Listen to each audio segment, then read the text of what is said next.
ఇక్కడ కనిపిస్తున్న ఈ వ్యక్తి చనిపోయిన తన అక్క బ్యాంక్ అకౌంట్ లో ఉన్న డబ్బు కోసం ఏం చేశాడో తెలిస్తే షాక్ అవుతారు. ఒడిశాలోని మల్లిపూసి అనే గ్రామానికి చెందిన ఇతని పేరు జిత్తు ముండా, ఒక ఆదివాసి అన్నమాట.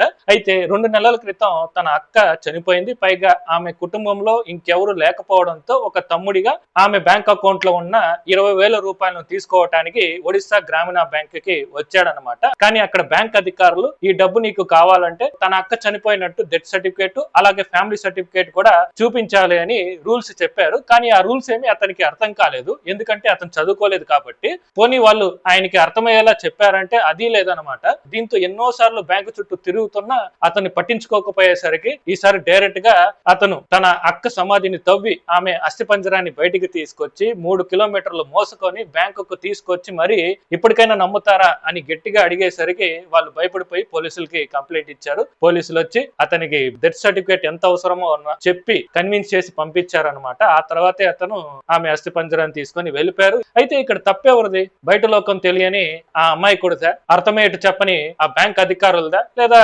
కాలం మారుతున్న ఇంకా పాత రూల్స్ ఫాలో అవుతున్న వ్యవస్థలదా? దీని మీద మీ అభిప్రాయం అంటే కామెంట్ చేయండి.